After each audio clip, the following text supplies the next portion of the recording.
Muy Ok. bien. Feliz noche, día de trabajo, de reflexiones y de mirar hacia adelante, pero sobre todo alegrarnos por esos triunfos y por todo lo que queda pendiente. En esta ocasión tenemos, pues, desde la Red de Mujeres Filósofas de Panamá, SAFO, la Academia Panameña de la Lengua, la Alianza Francesa de Panamá y también de David, esta conjunción de voces y sobre todo de afluentes, porque lo que esta noche acontecerá es algo que pues dista mucho de la rigidez. Vamos a escuchar a la voz de esta escritora, Annie Ernaux, y vamos a, posteriormente de la lectura que nos hará Edilia, vamos a escuchar las voces, esa navegación sobre la lectura que hiciesen estas compañeras nuestras importantes en nuestro proyecto de que este año 2023 tengamos una cercanía con la palabra, con el pensamiento, con la sociedad. Nuestra primera actividad virtual del año, no así la primera del mismo. Hemos iniciado con un recital, hemos iniciado con poesía y con también algunas consideraciones sobre el pensamiento panameño y también el pensamiento filosófico de Safo. De tal manera que me gustaría darle la bienvenida a este maravilloso público y también a aquellos que nos van a sintonizar en el canal de YouTube. Quisiera darle en primera instancia la palabra a Edilia Camargo, que nos dé una bienvenida. Ella es la presidenta de la Academia de Filosofía de Panamá. Bienvenida, Edilia. Gracias, Ela, y gracias, amigas. Es un día de celebración, decía. Tal vez menos de protesta, pero hay que seguir protestando. Esta Academia de Filosofía de Panamá es un largo sueño que arranca de, increíblemente, del exilio europeo. Intelectuales alemanes, sobre todo, que abren las primeras cátedras de filosofía en la Universidad de Panamá y será continuada por los panameños mismos. Tuve el honor y el privilegio de ser la primera mujer catedrática de filosofía de la Universidad de Panamá y creo que le debo a la Universidad de Panamá este esfuerzo por fundar una academia que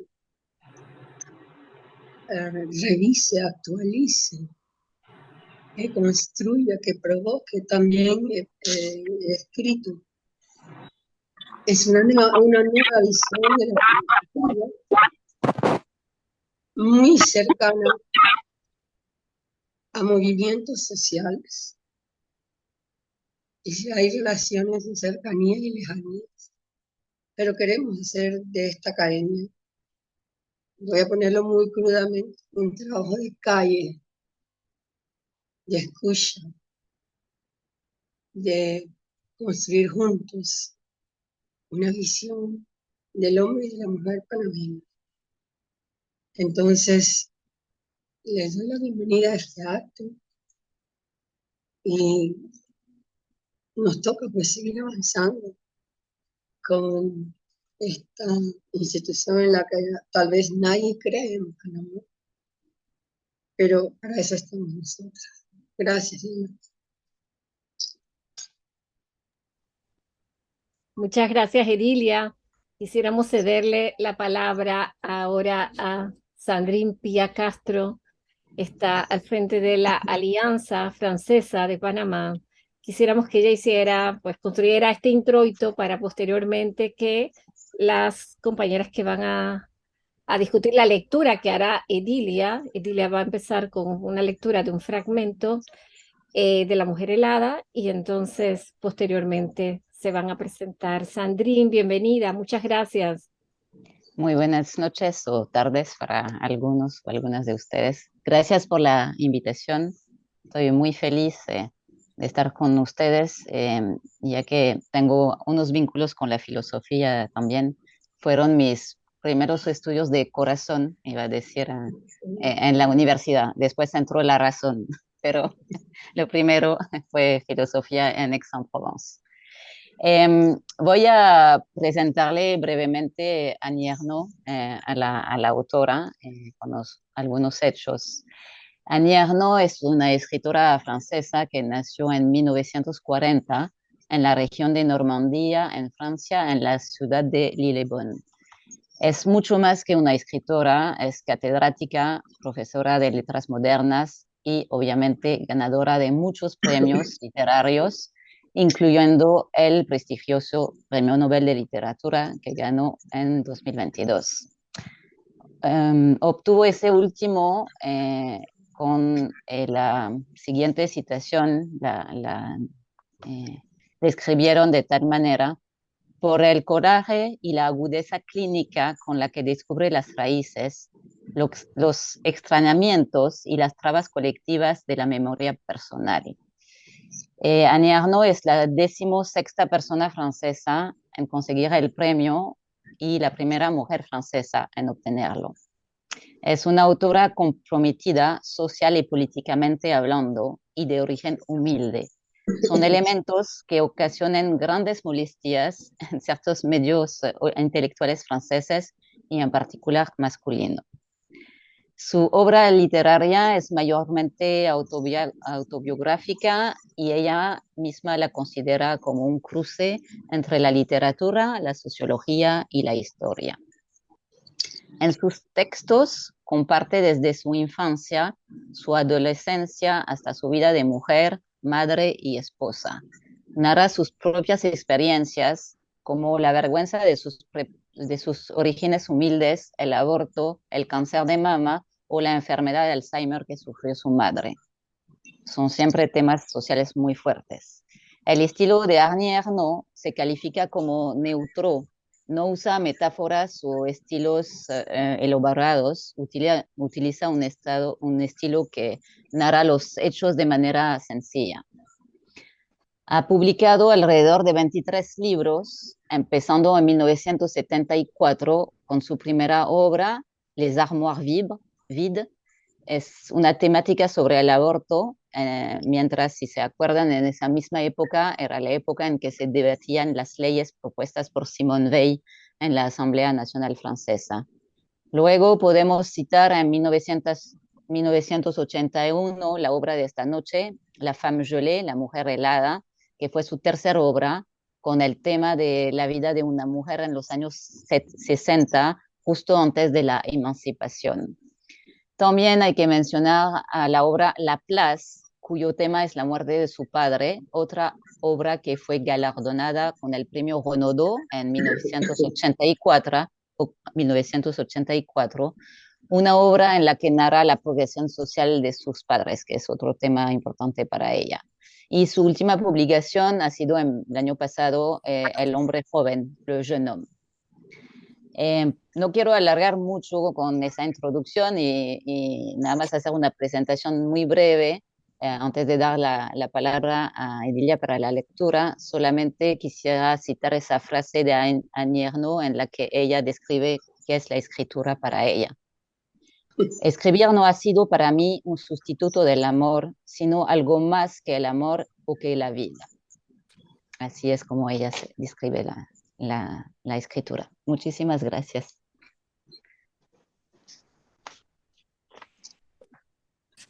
Gracias, Sandrine, por esta introducción importante para dar lugar a la lectura de un fragmento de La mujer helada, Edilia.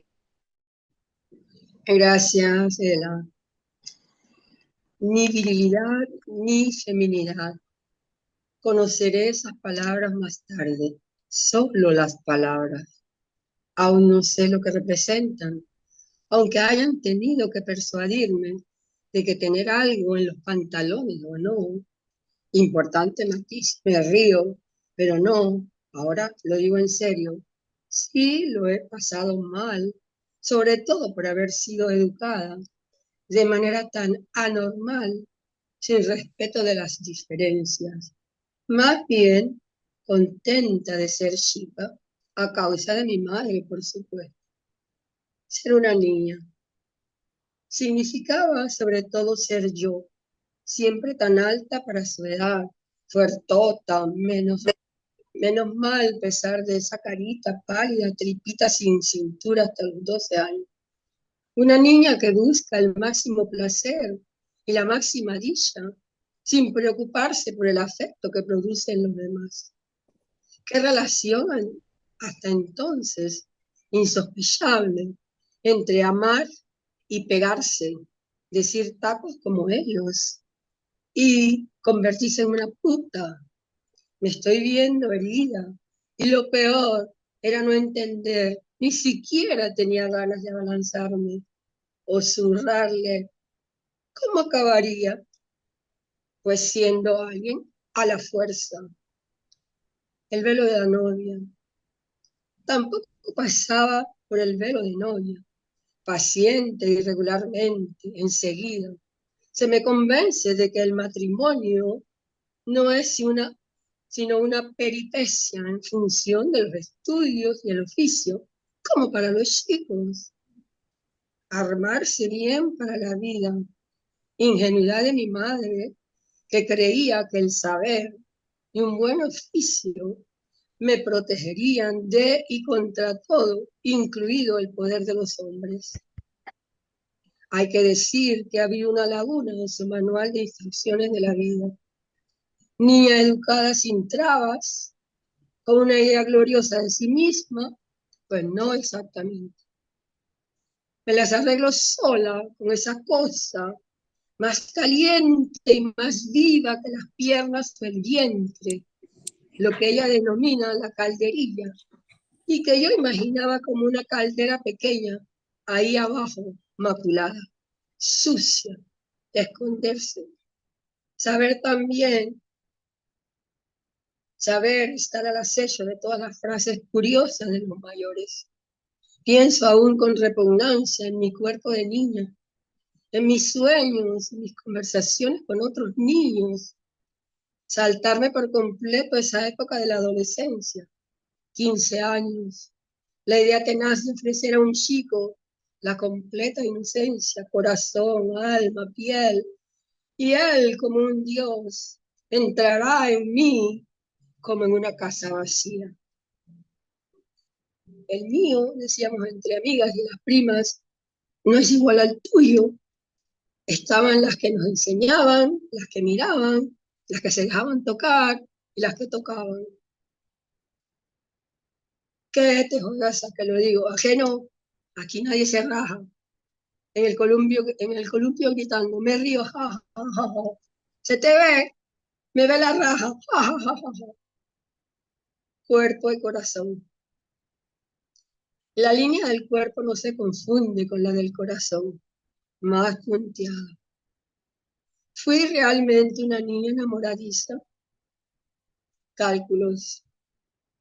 Por un segundo me gustaría ser la última de la clase, solo por un segundo, aunque a Dios, según parece, no le gusta el cálculo y tampoco la gramática. Placer de ser yo más que nunca en la poesía recitada sin faltas, en los ejercicios de concordancia, superados, los problemas bien resueltos. Aquí habla la profesora de literatura. Trabaja y punto. El discurso materno vuelve a poner las cosas en su sitio, coercitivo, pero tranquilizador. El cuerpo es sucio y la inteligencia un pecado. Las oraciones no es lo más grave, sino los relatos de santas. Inés, el cordero blanco, encerrada en un prostíbulo. Tecla, torturada, echada a los leones, azotada. Blandín, el mismo cuento. María Goretti, un cuchillo en pleno corazón. Y Juana de Arco, lloré en la clase. En 2, 3 años acabaré siendo una muchacha vaciada, consumida por lo novelesco en un mundo resumido a las miradas ajenas. ¿Qué resistencias fallaron? Admiré a las enamoradas antes de estarlo. El otro sexo tiene las mejillas rugosas, el cuerpo duro y la respiración fuerte. No me cayeron encima ni la gracia, ni el placer, ni la de gran sentimiento. Estaba sorprendida. No había sol, no me sentía en absoluto como en un sueño, sino más bien en una de esas mañanas que siguen a las noches de insomnio. Todo te entra por los ojos y los oídos, pero te faltan las palabras. Me aplico en clase con energías renovadas el examen de filosofía para encontrar la respuesta a las preguntas que me intrigan. Desde que el amor y los hombres han empezado a convertirse para mí en una cuestión sencilla. Sartre, Camus, naturalmente. Qué mezquinos parecen los problemas de vestidos equivocados y citas fallidas. Retirarse pulgada a pulgada. Cada placer lleva su nombre de derrota para mí, de victoria para él. Mi historia de chica está jalonada por palabras mágicas que me ayudaban a vivir. Toda una especie moral práctica. No tanto la virginidad, ese pellejo mudo desafortunado. Nunca conseguí convencerme de su valor. Como mucho una utilidad, una última ostentación, un argumento de mala fe para rehusar. No, gracias, soy virgen. En la calle cenan la familia y yo a leer la crítica de la razón pura. 4 años antes, los que tuve hambre de todo, de encuentros, de palabras, de libros y de conocimiento. Ellas, todas las mujeres de marido y niños, forman parte de un universo muerto, deseados, no deseados. Los medios de impedir un nacimiento guardaban cierto margen de imprevisibilidad. Creer también que hay que vivirse la feminidad completa para ser feliz.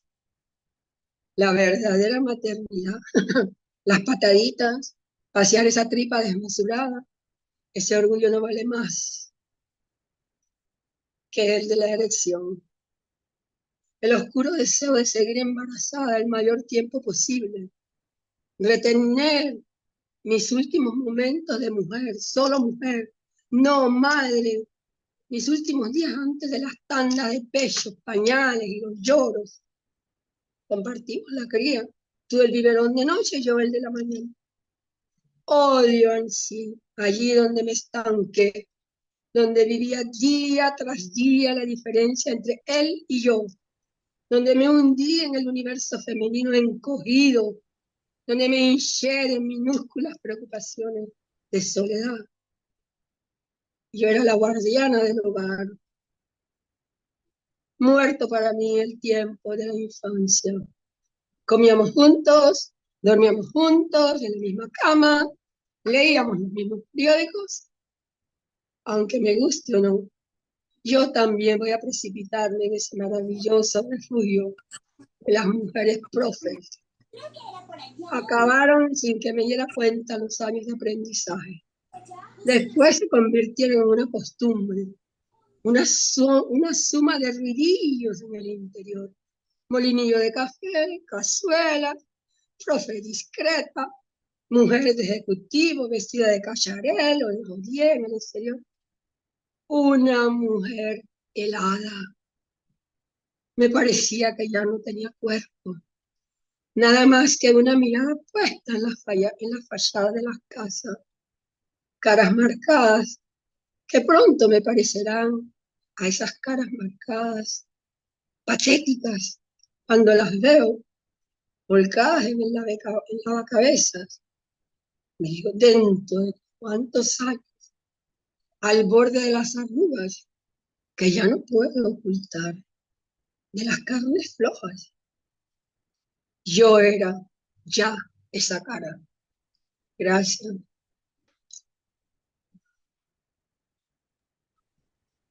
Muchas gracias, Edilia, por esa lectura. Damos con ella fin a la primera parte y abrimos el compás para invitar a nuestras otras dos eh, pues importantes amigas. Ellas son, ellas son Aura Sibila Benjamín. Aura Sibila Benjamín es poeta, es artista, es educadora, es egresada del diplomado en creación literaria, tiene una sensibilidad artística en su obra y en su trabajo y en su compromiso. Aura, bienvenida. La siguiente participante es Irina Nemchenok de Ardila. A Irina la conocemos por su trabajo dentro de la Academia Panameña de la Lengua. Ella es Master of Arts de Pedagogía, tiene un posgrado en Metodología Moderna de la Enseñanza, es una asidua lectora, es una lingüista, es profesora de español, está al frente del Instituto Cervantes y pues en esta ocasión también nos acompaña en calidad de lectoras. Bienvenidas ambas. Tras esta lectura y especialmente tras las lecturas que ustedes han realizado, no sé si empezamos por Aura, compartir un poco ese navegar en el gran universo de Annie Ernaux. Buenas noches, muchas gracias, Ela. Muchas gracias a todos por estar aquí presentes, oyentes. Annie Ernaux realmente para mí ha sido algo muy claro, o sea, como un descubrimiento. No la conocía previamente, perdón, de su premio Nobel 2022. Mi lectura fue La vergüenza y me ha impresionado la capacidad que tiene a través de la autobiografía o de lo íntimo, traspasar esos espacios y hablarnos de lo sociológico, de lo colectivo. Eso me ha impactado bastante. Ella empezó a escribir cuando yo nací, en los 70, y cuando yo era adolescente en los 80. Ella estaba escribiendo sobre todas estas cosas, sobre la condición de la mujer, sobre cuestionando los valores. Y en realidad mientras leía el libro de ella, me sorprendí al ver que que Annie Ernaux perteneciendo a una sociedad francesa, que diría yo que está muy lejos de nuestra sociedad latinoamericana, eh, tiene muchos referentes que me hablaron directamente, sobre todo porque ella menciona mucho lo que es la etapa de la infancia y la etapa de la adolescencia.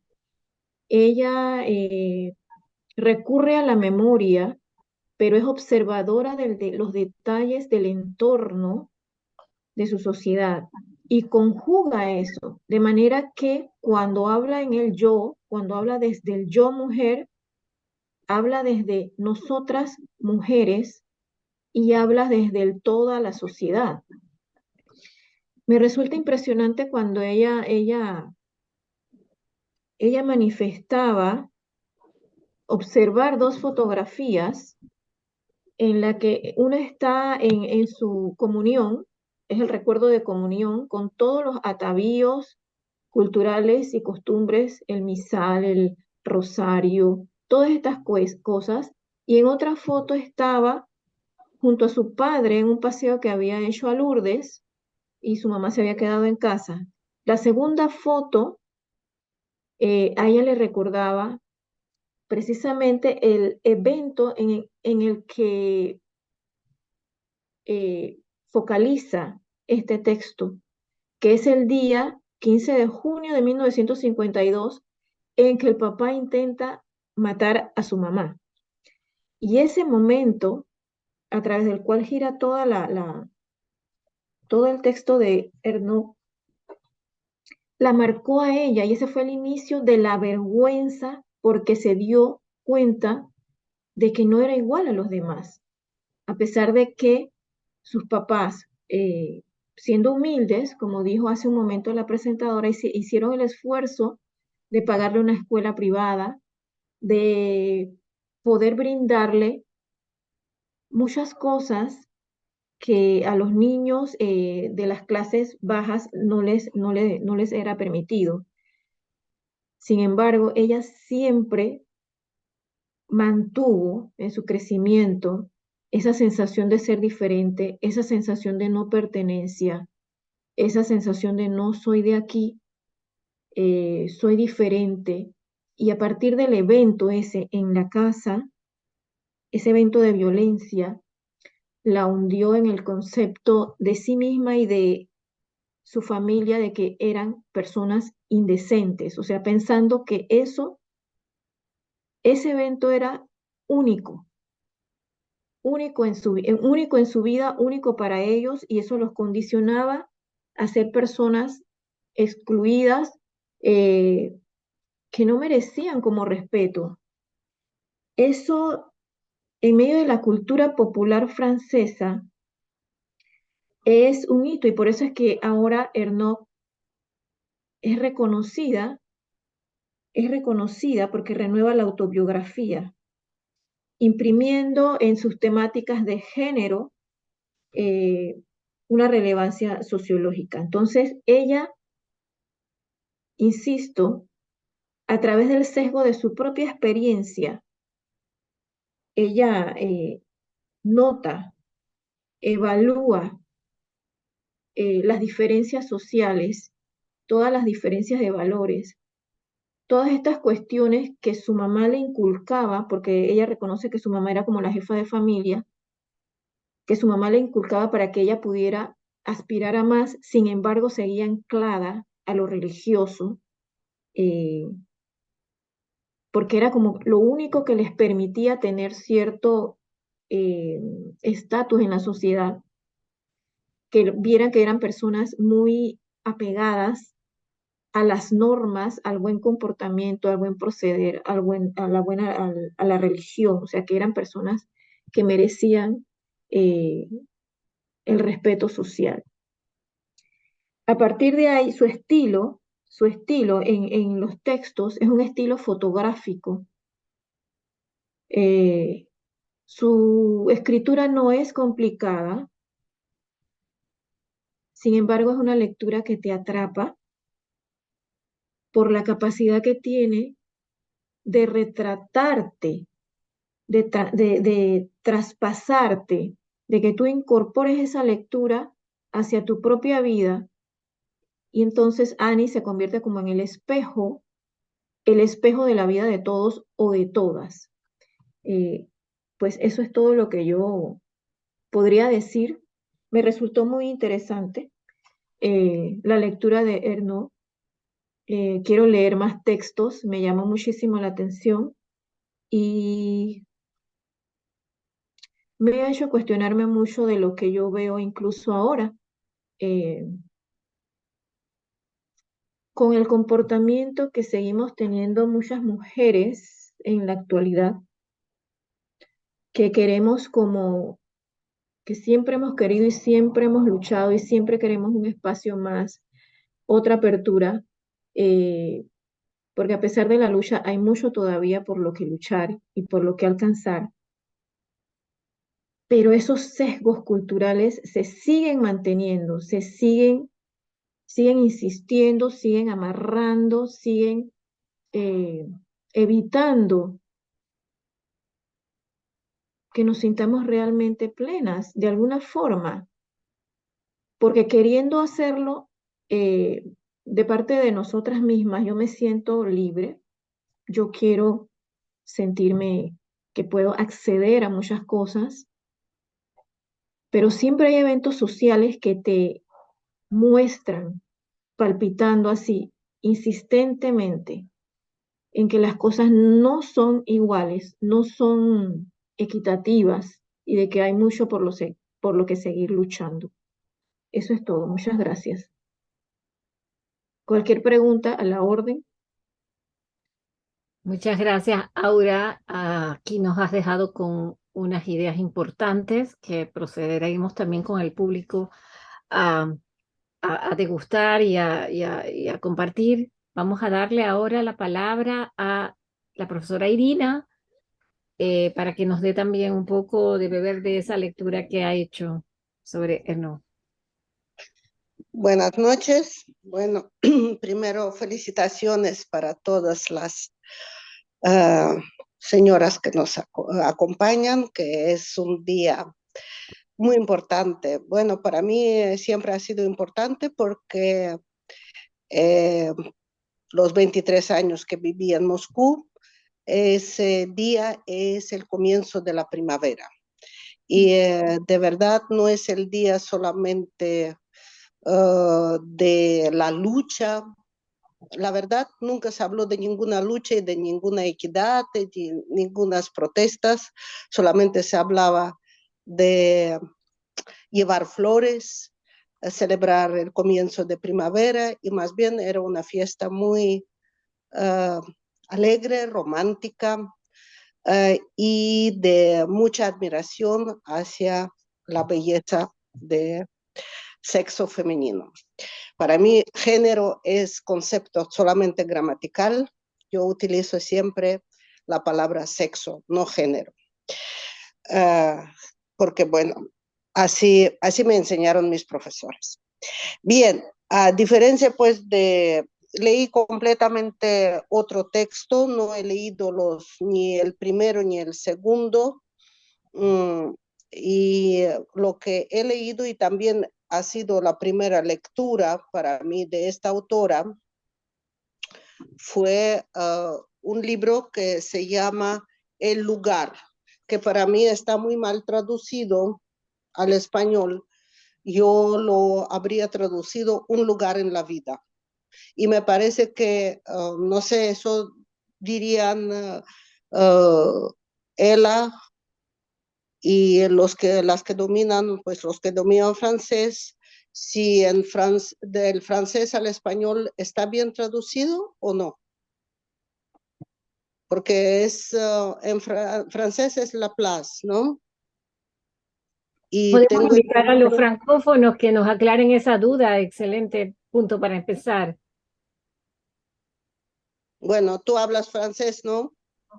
Sí, pero aquí hay gente que lo domina muy bien. Edilia, tienes el micrófono para que te escuchemos. La place, en fait, c'est le lieu, el lugar. Sí, pero no se llama lieu, se llama la place. Espera. Es la traducción literal, pero puede también ser espacio en términos figurados. Puede ser la plaza. Tengo mi lugar, ¿no es cierto, Sandrine? Me ayudas. Tengo mi lugar en este país. No tengo el lugar en este país. J'ai ma place ici. J'ai pas de place ici. Tu peux me compléter, s'il te plaît? Oui, de hecho, on va le faire en français, mais tout le monde ne va pas comprendre. La place, c'est plein de choses. Ça peut être la place du village, ça peut être la place dans un lieu, dans la société, ça peut être la place sociale, émotionnelle. Comment ça a été traduit en espagnol? El lugar seulement? El lugar solamente, sí, el lugar. Y bueno, me parece que como que le quita el significado al título, porque yo habría traducido un lugar en la vida. Perteneciente, puede ser como perteneciente. Bueno, en otros idiomas europeos se tradujo como un lugar en la vida también. Yo he consultado con varias traducciones en otros idiomas y se tradujo, me parece, mejor que al español. Bueno. Yo quisiera solamente mencionar que aquí, solamente porque la lingüista eres tú, que probablemente, y me dirán los colegas que son francófonos, que también en español tenemos el puesto.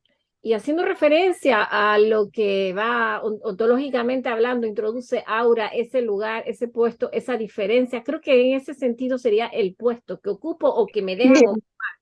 Sí, sí, es como sitio, puesto, es o un lugar en la vida, ¿no? Sí, entonces creo que estamos más o menos de acuerdo.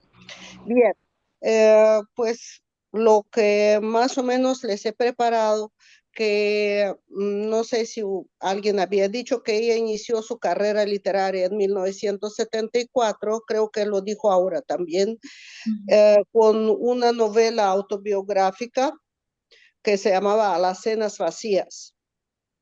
Y 10 años más tarde recibió el premio de Rimbaud por otra obra autobiográfica, pues que en español pues traducen como El lugar, y que yo pues titularía Un lugar en la vida, dedicada a la relación con su padre.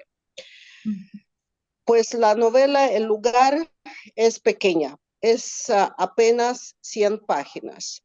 Y en apenas de esas 100 páginas, Ernaud coloca un retrato completamente desapasionado de su padre y de todo el entorno social que moldeó su personalidad. Pues lo que vemos ahí es su estética muy, muy sobria y su estilo muy transparente, y eso lo puede observar hasta un lector completamente neófito. Es una prosa completamente pues autobiográfica y nos lleva cualitativamente más lejos de los mundos imaginarios de la ficción. Si hay una voz narrativa, entonces se escucha de la manera más neutral e impersonal posible, y siempre emana de tercera persona. Ernaud se permite reflexionar sobre su propia escritura, igual que en otra obra que habló Aura, ¿verdad?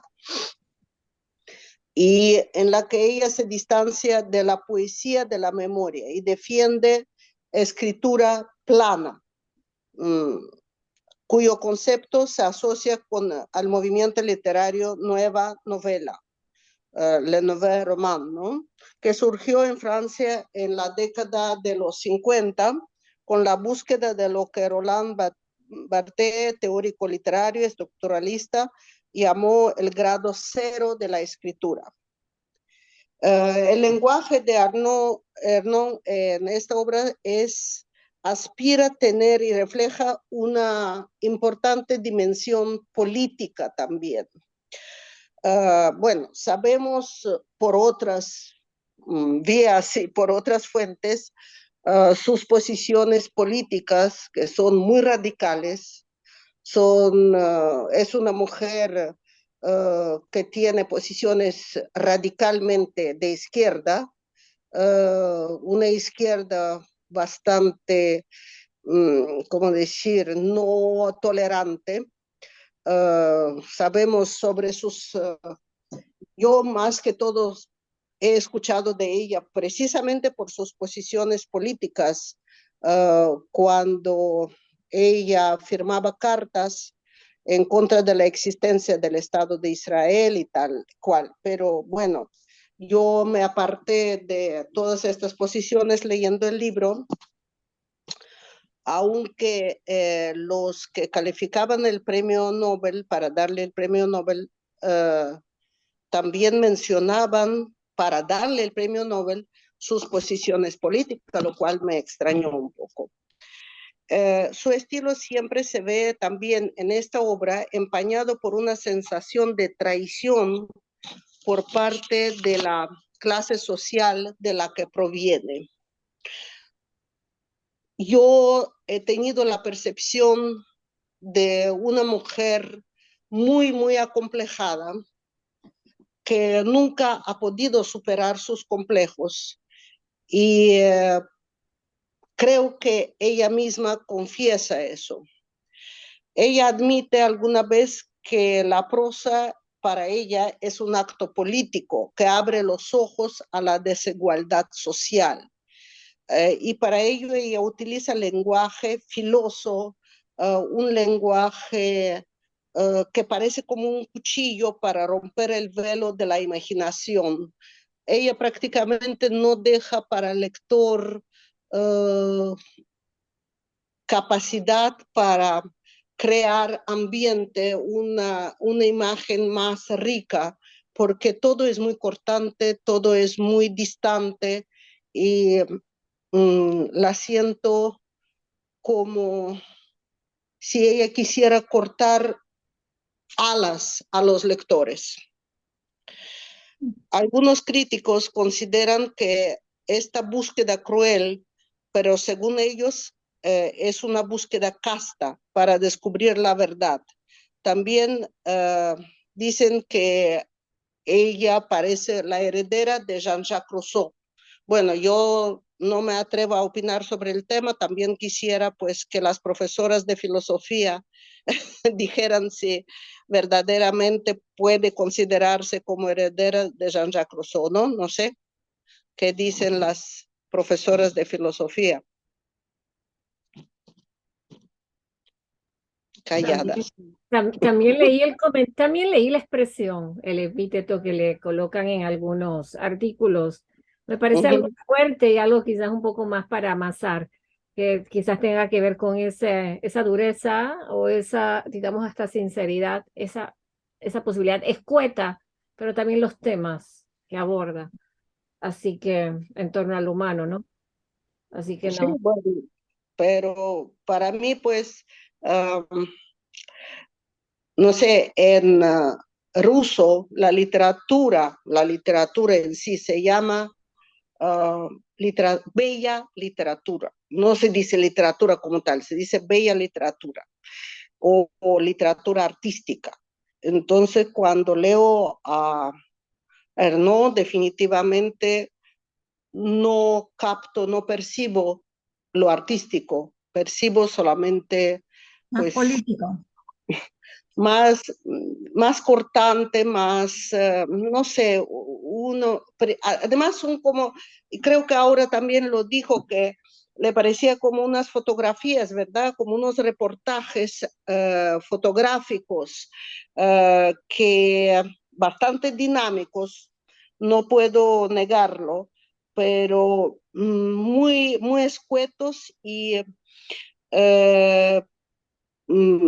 tengo entendido, pues empecé a leer también sobre ella, que escribió más de 20 novelas.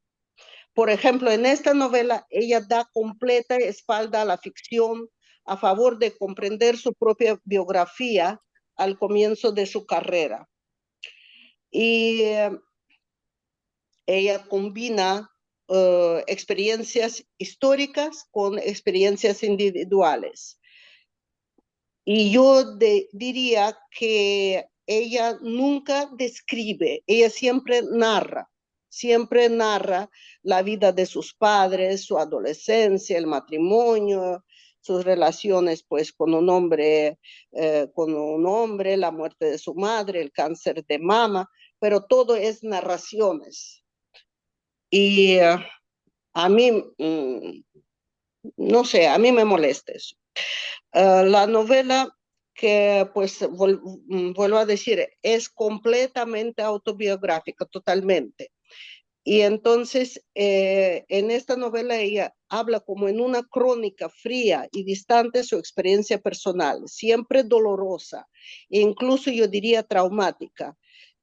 Y este texto me pareció como cartas terapéuticas, con la ayuda de las cuales ella misma lo confiesa, no una sola vez, que le ayudan pues a curarse, no sé, a sobrevivir. Entonces, ella vive los acontecimientos, los interioriza, la experiencia y libera como el dolor que tiene. Y en este sentido, no comparto la opinión de varios críticos de que sus obras tienen un componente artístico muy potente, y eso lo dicen también los que calificaron su obra para el premio Nobel. Son fuertes, la obra que leí, esa novela, es muy fuerte por su argumento, los acontecimientos, por la misma rudeza, pero no por su artistismo. yo no percibía el articismo. Su técnica favorita es pasar abruptamente del pasado, de la narración, de los recuerdos, al momento presente, justo donde ella se siente y escribe un libro. Y es verdad que tales saltos cronotípicos no nos permiten relajarse. Y no es una lectura que podríamos decir que es una lectura cómoda. El lector está en constante tensión. Yo, pues, para mí era difícil interrumpir la lectura. Quise leerlo hasta el final, pero ustedes saben, creo que no sé, yo he leído muchas veces y también he preguntado a muchos de mis amigos y colegas que varias veces queremos leer un libro malo o ver una película mala, queremos ver hasta el final. Porque algo nos atrapa también en mala lectura o en mala película. Entonces también me pasó eso, además que me sentía en una tensión constante y sentía que ella cambiaba a cada rato el ángulo y el enfoque de la narración. Lo que sí pude entender mejor es, gracias a la lectura de ese libro, es el concepto de hábitos en Francia, uno de los conceptos centrales de la teoría sociológica de Pierre Bourdieu, ¿no? Bourdieu, no sé cómo pronunciarlo correctamente, que podemos entender como disposiciones o esquemas de obrar, pensar y sentir asociados a una posición social, que eso es muy evidente en esa novela. Entonces, el hábitus hace que personas de un entorno social homogéneo tienden a compartir estilos de vida parecidos, pues sus recursos, estrategias y tomas de evaluar el mundo son parecidas. En la novela ante nosotros no hay solo un registro de lo que comían, cómo bebían, cómo vestían, cómo creían. Es una lista detallada, casi exhaustiva, de diferencias, fuertes predisposiciones que la separaban del mundo de la erudición al cual ella aspiraba a entrar y pertenecer. Entonces, les voy a leer una cita. Ella dice, una vez leí como Becasina, aprendiendo a coser, que tuvo que bordar un pájaro en un babero, idem, en latín el mismo, y ella bordó la palabra idem. Entonces ella dice, no estaba segura de que yo no haría lo mismo. Becasina no es solo una niña estúpida, es una niña bretona estúpida. Así es como Rob Graham escribe sobre ella en El descubrimiento de Francia. Becasina, la heroína, empecé a leer pues sobre por qué ella se compara con Becasina.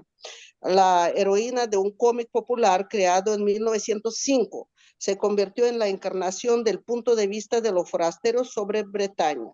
Becasina, una bretona, trabajaba como empleada doméstica en París y se metió en todo tipo de problemas divertidos por no poder entender ni las palabras francesas más simples. Su estúpido rostro redondo no tenía orejas y a veces tampoco boca. Su jerga francesa no tenía nada que ver con la lengua bretona, pero no importaba el aspecto de esta doncella. Era bretona porque era estúpida y sus parientes eran astutos y codiciosos.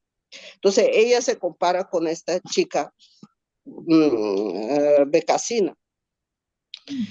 Y Becasina ella se sentía Becasina tanto en la escuela como en la universidad y en las relaciones con su esposo y su inteligente familia, donde a veces ellos intercambiaban citas de los clásicos y apreciaban el ingenio, dice ella.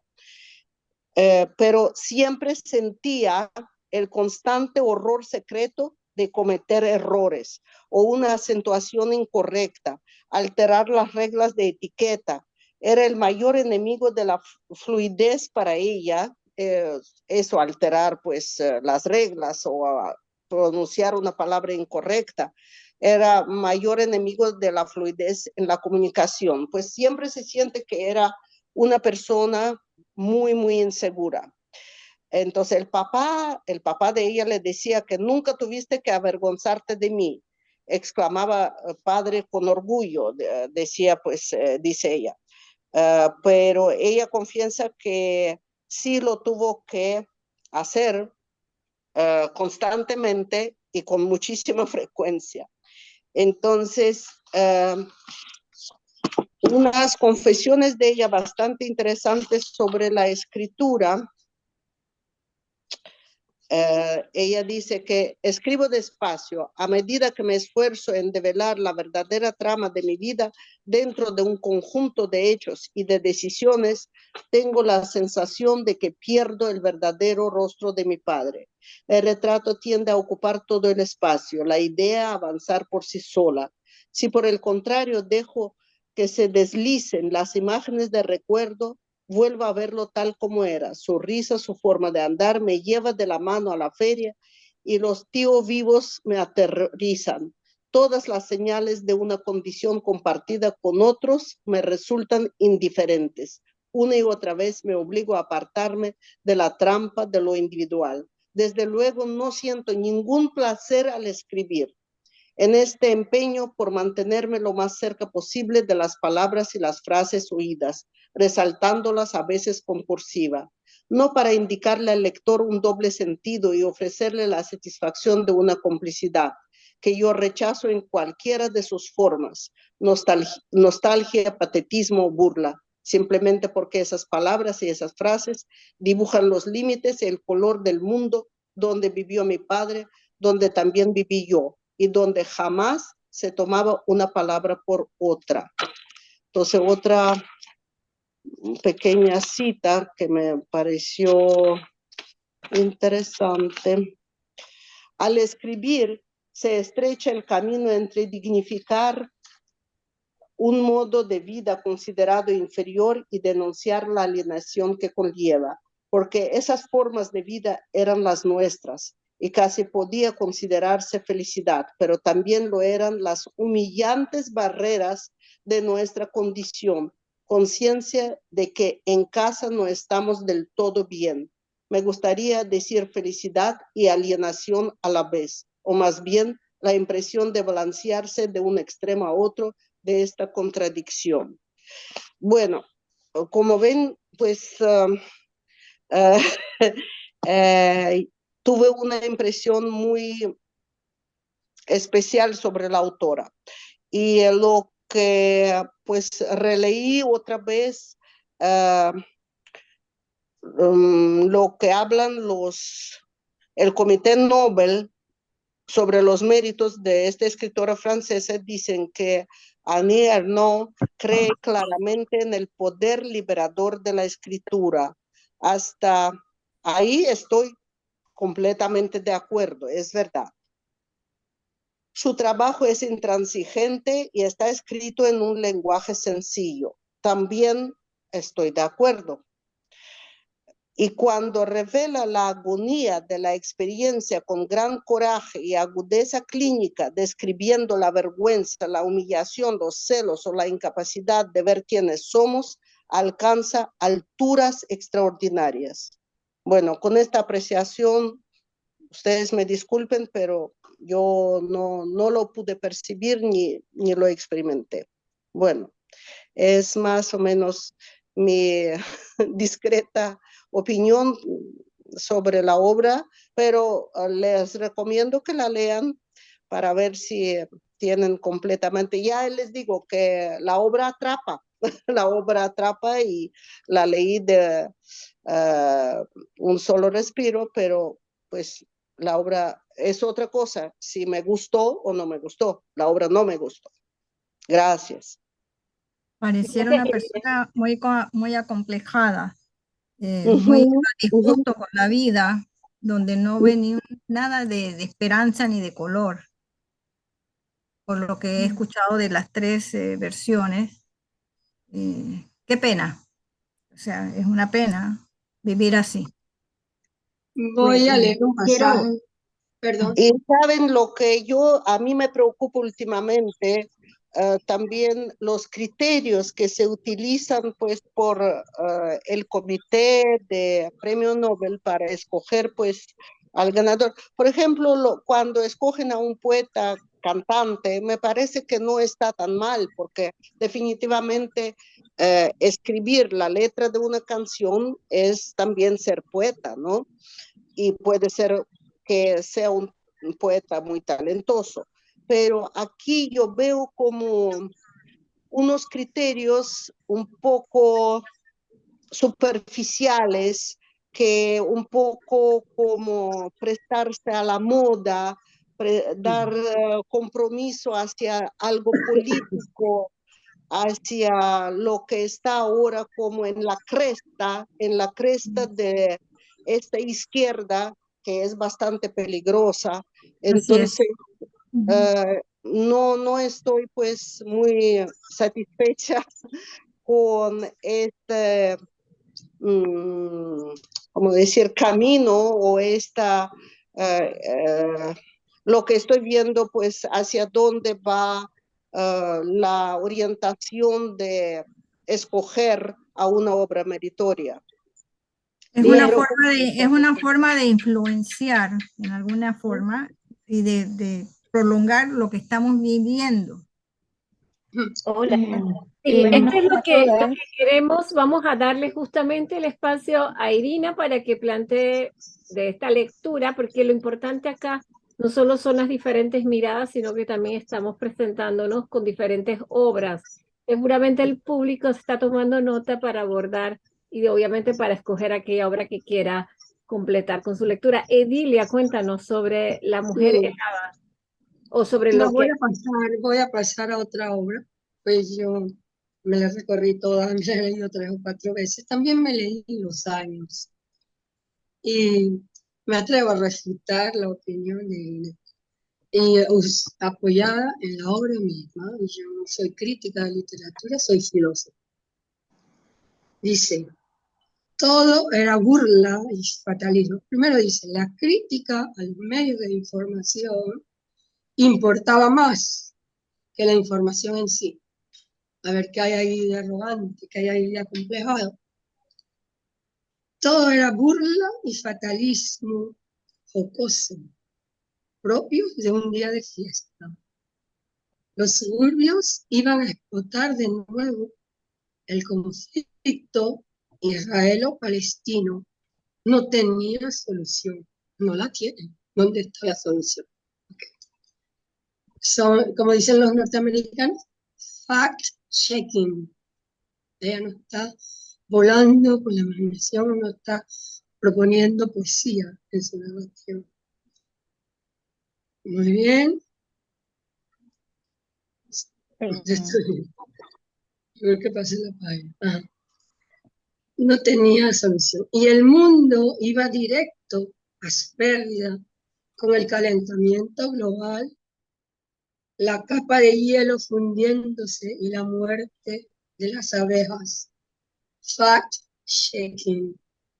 Alguien exclamó a propósito, y lo de la gripe aviar y Ariel Sharon siguen en coma, lo que abría el turno de la enumeración de cosas olvidadas y el SAS y el caso Clearstream y los movimientos de los parados, no tanto para reconocer la amnesia colectiva, ahí está criticando, como para criticar el poder de los medios de comunicación sobre la imaginación. ¿Dónde está la arrogancia? ¿Dónde están los complejos allí? Nos asombraba el desvanecimiento del pasado más reciente. No había ni memoria, aquí esto es importante lo que dice, no había ni memoria ni narración, justo una evocación de los años 70, que nos parecían deseables a nosotros, que los habíamos vivido, a ellos que eran demasiado jóvenes entonces, y solo conservaban el recuerdo de objetos, emisiones, músicas, las rodilleras en los pantalones, Kiri el payaso, el comedisco Travolta y la fiebre del sábado en la noche. En la intensidad de los intercambios no había bastante paciencia para los relatos. Ahí lo tienen. Gracias. Muy bien. Gracias, Edilia. Tenemos aquí a Aura y posteriormente Ana que van a comentar. Ajá, sí, buenas noches nuevamente. Concuerdo con la apreciación de la profesora Irina en el sentido de la traducción del nombre de la novela. A mí me hizo muchísima referencia con La habitación propia de Woolf. Quizás de repente puede ser, como decía en el sitio, o sea, la traducción fue literal y no literaria, que eso es lo importante, que estamos hablando es de lo literario. En cuanto a lo que leí de Knox también, mi texto es cortísimo, tiene como 60 páginas, el texto que leí, La vergüenza. En cuanto a la consideración del texto en lo político, tiene que ver es con el cuerpo de la mujer, cómo se inserta en el espacio cultural y cómo ese espacio algunas veces se convierte en un contrapeso o en un muro ante los sueños, digamos así, o las aspiraciones o lo que las personas quieren alcanzar como meta, digámoslo así, en términos bien occidentalizados.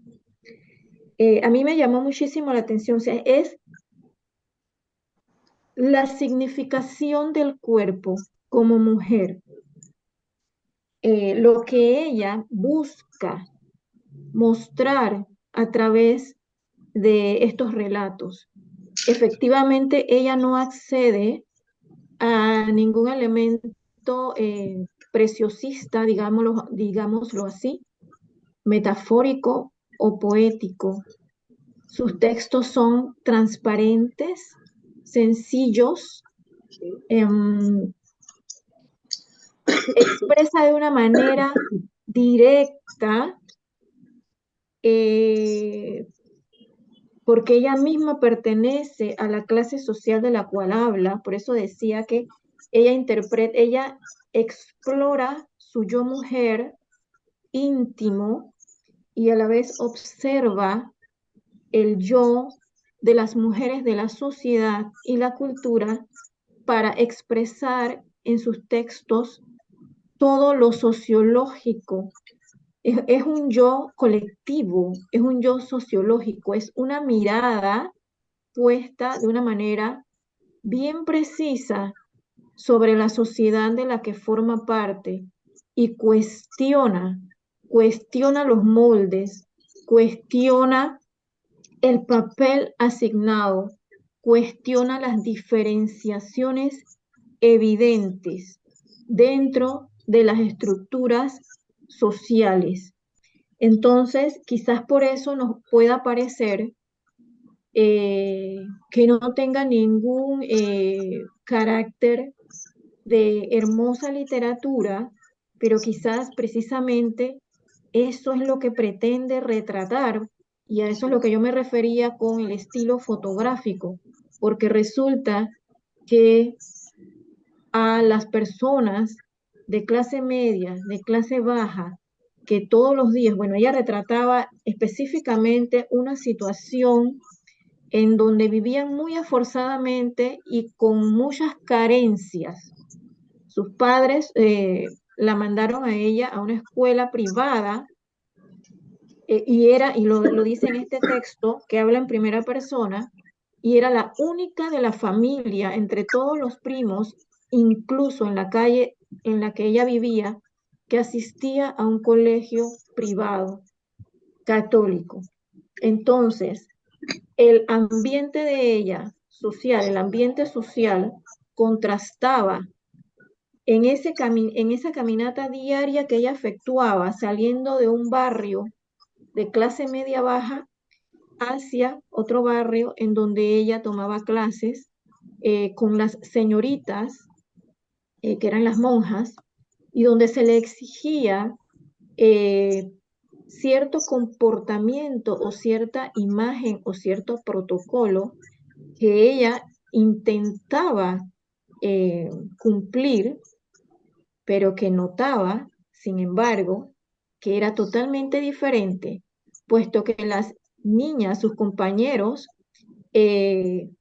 le hacían efectivamente notar esa diferencia en cuanto a sus zapatos, en cuanto a su ropa, en cuanto a sus formas naturales de expresar el lenguaje. O sea, el lenguaje, y ya lo mencioné aquí en varias citas que salen en francés, el lenguaje coloquial, y eso se puede ver en todo el mundo y en toda sociedad, siempre va a ser, va a tener la característica de que va a tener lo que se denomina en inglés norteamericano slangs, o lo que denomina Margarita Vázquez en su diccionario de el español de Panamá. O sea, esas palabras sabrosas o salpicadas de la misma cultura propia, que no son utilizadas en otras esferas, digamos, de clases más altas. Entonces, a mí me parece que el verdadero, no por pretender rescatarla de alguna manera, porque estos temas literarios son fascinantes, sino que me parece que lo que ella intenta retratar con ese lenguaje directo, transparente, sencillo, es precisamente la vida transparente, difícil, sencilla, esforzada de esa clase social a la que ella pertenece y que intenta retratar. Y por eso es que me parece, de hecho, los críticos también lo han dicho, que su público mayoritario corresponde precisamente a personas de clase media, porque, retomando lo que dije en un principio, se ven retratados social y culturalmente, se ven retratados y a través de su literatura les permite comprender que esas experiencias que pasamos por la vida, que a veces es que, oh, qué vergüenza, aquí el tema es la vergüenza, qué vergüenza que me ha pasado esto, que se han burlado de mí, que me ha pasado esto en el colegio, que en la universidad no puedo acceder a la carrera por el que quiero o lo que sea, o sea, esas diferencias. Y por eso es que ha sido acuerpada dentro de un segmento social que es el más amplio, el más amplio. Las personas clase media alta, o sea, los que estamos en ese espacio social, esas personas colectiva y socialmente a través de esa manera de escribir, de ese estilo, autoficción biográfica social, se ven reflejadas. Entonces ya comprendemos que lo que me pasa a mí le pasa a todos. Y me parece que eso es lo importante que rescatar de lo que es esta literatura así de transparente, que en su mayoría, al menos en este libro, es en primera persona. Les voy a leer un pequeñito extracto que dice aquí. La mamá de Ernox, ella dice que le daba a leer novelas, estas novelas de amor y estas novelas, como no sé si es la mayoría, discúlpeme si me equivoco, pero quizás hay muchas personas aquí de la época de los 70 y los 80, que en esos tiempos se daban muchas estas novelitas rosa o corintellado o empezaron esas producciones de telenovelas que uno en realidad, no sé, yo no las veía, pero lo que quiero decir es esto que ella dice. Este tipo de historias me parecía entonces más real que los libros de Dickens, porque trazaban las líneas de un destino probable: amor, matrimonio, hijos. ¿Quiere decir esto que lo real es por tanto lo posible? Ella se está cuestionando su papel como mujer en la sociedad por el papel asignado por la sociedad a la mujer. Entonces, lo que aspiramos es, a lo que aspiramos, tenemos que confrontarlo con aquello a lo que es posible, porque es solo lo que podemos alcanzar como algo real. También a los críticos, perdón, en una entrevista le preguntaron a Annie si lo que ella escribía era verdad, con el término este de que filosóficamente aquí no terminaríamos analizando el término verdad. Pero ella contestó que esa pregunta o esa respuesta contenía una falsa, es un falso cuestionamiento, una falsa dualidad. ¿Por qué? Sí, la literatura y la verdad. Porque ella dice, la literatura se trata de la vida. Entonces, la vida es la verdad. O sea, la vida es la verdad, independientemente de las experiencias, de las sociedades, de las culturas, trasciende la cultura específicamente por eso, que yo lo dije iniciando. Ella es francesa y yo soy panameña. Y muchas de las cosas que ella mencionaba en este libro, La vergüenza, yo las reconocí en mi memoria, en las cosas que veía en mi infancia en los 70 y en mi adolescencia en los 80. Y ni se diga si vamos ahora a comparar la memoria de nosotras cuando fuimos la segunda generación, nuestras madres fueron la segunda generación, una generación feminista. Si vamos a analizar ahora lo que los jóvenes y las jóvenes están considerando como feminista y la estructura social y la sociedad en general, ¿cómo nos cuestionaremos eso? Y lo dejo planteado aquí en este punto. Disculpen, voy a usar un ejemplo. Una joven de 5º año a la que le di clases y les ofrecí que cada uno escogiera un tema. Bueno, esta joven tocó el feminismo. A mí me pareció sumamente interesante que ella tocara el feminismo. Pero cuando entregó el trabajo, ella me planteó que las Kardashian eran unas mujeres sumamente feministas y que a ella le parecía un modelo propio a seguir, porque el feminismo significaba la libertad total de enseñar el cuerpo como ella quería enseñarlo. Ahora, lo dejo hasta ahí porque eso requeriría horas de análisis, porque a veces los conceptos, los términos y cómo analizamos las cosas dentro de las estructuras sociales y dentro del bombardeo que recibimos a diario de los medios y de todo, eso requeriría mucho ejemplo. Nada más los dejo hasta ahí para punto a pensar. Eso es todo. Muchas gracias. Muchas gracias, Aura. Damos la palabra a Ana. Teresa. Hola, buenas noches. ¿Se me escucha bien? ¿Sí? Ok, bueno. Como parte de Safo, me ha encantado esta cita por dos cosas. Primero, bueno, me está encantando porque se ha planteado el debate y el debate siempre es delicioso. Cuando todos estamos de acuerdo, no hay mucha riqueza, o sea, no hay que discutir. Entonces, en ese sentido, yo no he leído a Ernaud.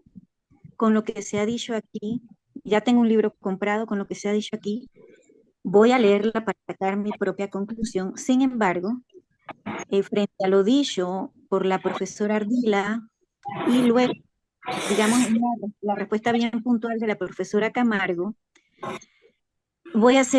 me hago unas preguntas que quiero compartir con ustedes. ¿La literatura siempre ha de ser preciosa? ¿El arte debe o no debe ser político? Escribir sobre lo que nos pasa en la cotidianidad hace menos valiosa la literatura. ¿Por qué nos incomoda los textos de Ernoult? Porque se utilizó una palabra, un adjetivo aquí muy fuerte. Se dijo varias veces que parecía que Ernoult era una persona sumamente acomplejada. Y a mí esa palabra, sin querer entrar en, digamos, no es personal lo que estoy diciendo, sino es para enriquecer el debate. Esa palabra tiene una carga importante si nosotros entendemos que la literatura y el arte en general, bueno, desde mi perspectiva, no puede estar divorciada de, como dice Aura, de lo sociológico, de lo que nos está ocurriendo. Eso no quiere decir que debamos responder a moda, como también creo que alguien dijo por aquí, pero no podemos hacer, o sea, no nos pueden estar pasando cosas como mujeres, para seguir en el tema de las mujeres, que es el marco del encuentro aquí, y estar escribiendo, no sé, iba a decir mujercitas, pero no es un buen ejemplo porque hasta en mujercitas hay un cuestionamiento frente al rol de las mujeres en la época que les tocó vivir, o sea, que está enmarcado ese libro. Entonces, si un libro, ¿por qué la escritura de Ernoult, otra pregunta, nos incomoda? ¿Eso es bueno o eso es malo? Y si nos incomoda, entonces, ¿por qué me incomoda? ¿Por qué a ver, lo que yo quisiera aventurar aquí es que dadas las circunstancias, realmente es bueno que algo nos incomode. Porque es necesario que nos incomodemos, porque la situación es urgente y es grave. O sea, si lo vemos desde el punto de vista feminista y porque estamos haciendo esta actividad en el marco del Día Internacional de la Mujer Trabajadora, porque es de la mujer trabajadora, entonces hay que pensar en las realidades que de pronto a nosotras no nos toca vivir o padecer en primera persona, o nos toca vivir o padecer en menor medida que a una persona, no sé, que vive en Verapurú, aquí en el centro de San Miguelito, o allá en Canquintú, en la comarca Noeule. Recojo otra vez el adjetivo acomplejado. Cuando a mí me dicen que una persona está acomplejada y que es triste vivir así, en efecto es triste vivir así. Y uno cuando o sea, si Ernoult decide hacer su autobiografía y resulta que su literatura autobiográfica nos es incómoda, tal vez es porque preferimos adoptar la visión de, ok, la vida es hermosa, en efecto la vida es hermosa, pero también tiene sus matices que pueden llegar a un negro absoluto. Entonces, reconocer eso y reconocer que hay muchas personas que viven y padecen eso no las hace acomplejadas, las hace conscientes de su posición y lo que quieren es revelar esa posición en el mundo que les tocó vivir, porque uno no elige dónde nace. Y paréntesis, uno no elige dónde nace y en efecto uno puede trabajar para intentar superar eso, pero tampoco creo en el discurso de la meritocracia. Así que eso de si quieres puedes, para mí eso no es discusión. Uno hace el esfuerzo, pero no siempre lo logra. Entonces yo creo que la incomodidad es necesaria para pensar la realidad de hoy. Y o sea, los textos de Annie Ernaux, si son como nos los han mostrado aquí la profesora Ardila, Aura Benjamín y Edilia Camargo, debería servirnos es como una ventanita para decir, oh mira, hay ciertos sectores sociales, hay ciertos sectores de mujeres que se sienten así. ¿Y por qué se sienten así? Tal vez tenga que ver, yo estoy explorando un poco desde la filosofía un tema de las distintas éticas. Y hay una ética que a mí me gusta mucho, que apenas la estoy conociendo, que es la ética de Adela Cortina, que ella habla de la ética de los mínimos. Ella lo que plantea es que los estados o las sociedades deberían preocuparse por darle los mínimos a los seres humanos para que a partir de allí cada ser humano pueda buscar su camino a la felicidad, lo que sea que eso signifique para cada uno. ¿Y qué son los mínimos? Lo que está planteando Ernú de pronto, una educación, una educación, salud pública gratuita y de calidad, buen acceso a trabajo, no trabajos precarios. En el caso de las mujeres, derechos sobre nuestros cuerpos, entendidos como territorio, pero también territorio, el lugar en el que vivimos, en el que podamos vivir sanamente, es decir, por ejemplo, sin esos huecos mineros que está haciendo la First Quantum y todo lo que eso implica. Entonces, si revelar las cosas feas de la vida no nos convierte en acomplejados, simplemente nos convierte en unas personas que vivimos de forma distinta a otras, o de formas similares a otras. Y yo creo que eso es la discusión sobre el preciosismo literario, no lo voy a abordar porque no soy experta ni en literatura ni en nada que se le parezca, sino que estoy tratando de verlo desde lo social, desde lo filosófico y también desde lo histórico para terminar. La historia, en mayúsculas, generalmente ha sido escrita por los vencedores y por los grandes personajes. Según nos contó la profesora Yolanda Marco, cuando tuve el privilegio de dar clase con ella, esa vertiente de contar la historia de, como se ha dicho aquí, los acomplejados, es decir, los que viven un poco más, viven en condiciones más difíciles, es más o menos reciente y rescata la vida cotidiana de todos, de los otros, como dicen algunos autores, no de los grandes personajes, sino de los otros. Y yo creo que esto es valioso porque la historia no solamente lo hacen, o sea, la historia no se puede contar solamente de los victoriosos y los personajes gloriosos, sino también desde cada uno de nosotros y nuestras insignificantes vidas, que no siempre son ni llenas de éxito, entendiendo el éxito como se entiende ahora, materialmente hablando, ni llena de glorias. Bueno, eso es lo que quería decir y me han encantado los aportes de todas aquí las profesoras y ojalá alguien más se anime a comentar, por favor. Hasta luego. La profesora Alondra. Ay, por Dios, estoy aquí enredadísima, Ela, entre la computadora y el teléfono. ¿Me oyen? ¿Sí? Muy bien, claro. Bueno, me gusta mucho, usted sabe que a mí, no he entrado a este Zoom anteriormente, pero creo que es un Zoom interesante y de discusión. Bueno, yo creo que hacer una exégesis literaria del punto de vista de la autora o de qué conceptos filosóficos o políticos tiene la autora, me parece a mí un error. Hay que separar la obra de la persona y entender que los escritores, y si bien podemos traducir lo que pensamos, el objetivo de nuestro no es, como creo que o yo lo entendí mal, hacer afiliarnos a nuestro partido, ¿no? Escribimos con otras dimensiones.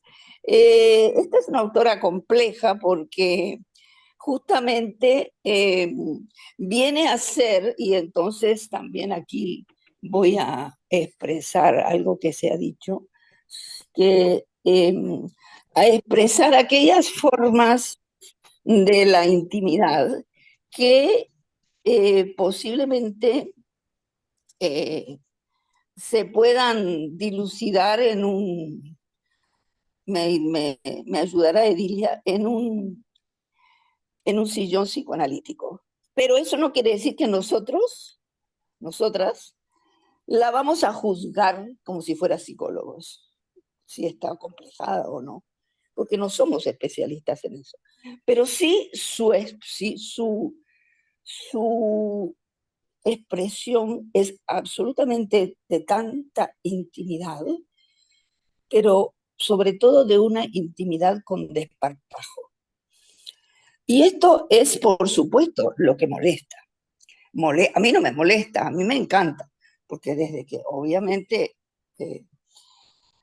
empezamos a leer todas las rupturas que tienen que ver con la herencia de la literatura romántica, tenemos que empezar a comprender que el lenguaje, y no solo el lenguaje, sino que los contenidos traducidos en un lenguaje como el de Annie Ernaux es distinto del que hemos estado acostumbrados a leer en el siglo XIX e incluso a principios del XX. Yo creo que ella es una autora que justamente la belleza no la vamos a captar a través de su sillón psicoanalítico. La vamos a captar a través de la construcción lingüística, que es absolutamente escueta y que va al límite de la desdramatización del complejo de la mujer, del complejo mujer como persona. Desdramatizar la condición de la mujer. No volver, la verdad, Madame Bovary, ni volverla kafkiana. Expresar la complejidad de lo que ella siente como mujer sin entrar en estos criterios que son de siglos pasados. Y de ahí que, por supuesto, que Irina, cuando declara que ella solamente llega al sexo y no al género, no puede comprender los aspectos del género. Y por eso es que me interesaría además centrarme, para las personas que no han leído a Annie Ernaux, en la lectura que hizo Edilia. La lectura que hizo Edilia es exactamente aquello que llamamos la corporización del fenómeno lingüístico, expresado en un extracto lingüístico. Y la corporización es novedosa. Sobre todo la corporización por diferencia, que eso es lo que tratamos de hacer cuando trabajamos sobre igualdades y desigualdades. Entonces yo creo que la belleza de esta autora, no puedo entrar en los criterios del Nobel, porque yo no hice el juicio. Yo no puedo entrar en los criterios políticos. Yo no puedo entrar en los criterios psicológicos. Yo me represento en lo que dice de su condición corpórea, de cómo siente de alguna manera su sexualidad, de cómo la siente en el despertar de la adolescencia, cómo la siente en la diferencia. Y yo creo que eso las jóvenes como Aura la han captado, porque tiene una mirada, por decirlo, desprejuiciada. Tiene la mirada del siglo XX, tiene la mirada de la alumna, de la estudiante que manda a estudiar el feminismo. Entonces, eso es lo que trasciende de esta autora. Y yo pienso que, ya le digo, el Nobel es discutido y obviamente si se lo dan a una canción o si se lo dan a una guitarra, eso no me incumbe. La cosa es que esta autora es valiosísima y qué bueno que la tengamos. Qué bueno que la sociedad francesa haya podido romper con una tradición. Cuando le hablan de que ella es heredera de Rousseau, sí, es una heredera de Rousseau, pero es una rupturista de Rousseau también. Y eso ella lo puede explicar muy bien. Es heredera de Rousseau en conceptualizaciones sociológicas, pero ese límite con la sociología que ella tiene no es criterio literario. Entonces yo me ciño a lo lingüístico, a la belleza de su prosa, a la limpieza de su trabajo, ya lo digo, a la frontera entre expresar un sentimiento con el dolor o con el drama o con lo que fuera y expresarlo en el límite, sin llegar al llanto o sin llegar al cliché en el que las mujeres estamos acostumbradas a resolver literariamente los dolores dentro de la literatura romántica. Pero la herencia romántica es lo que no rompe. Bueno, tendría mucho más que decir, pero me quise meter ahí, pero bueno, creo que tampoco es el tiempo para tantas cosas. Pero volvamos a leer. Muchas gracias, Alondra, por tu aporte. Nos hemos extendido media hora. Irina pide derecho a réplica. Bueno, Irina pide derecho a réplica y cerramos. Esto es bueno que nos hayamos extendido y seguro... Si ella va a replicar, yo también voy a replicar, lo siento. A ver. Vamos con otra sesión. Sí. ¿Puedo hablar o no? Vamos a darte la palabra, Irina, para escucharte. Bueno, definitivamente, bueno, no he podido, estoy en medio de la clase, entonces tuve que atender a los estudiantes, así que no he podido escuchar todo por completo. Lo que quisiera decir que cuando hablamos definitivamente cuando leemos, no buscamos preciosura en la literatura, sino buscamos las herramientas y métodos como literarios para poder expresar cualquier tragedia o pues el autor, bueno, ahora se me ocurre, Grossman, él escribe acontecimientos dramáticos y él describe y narra.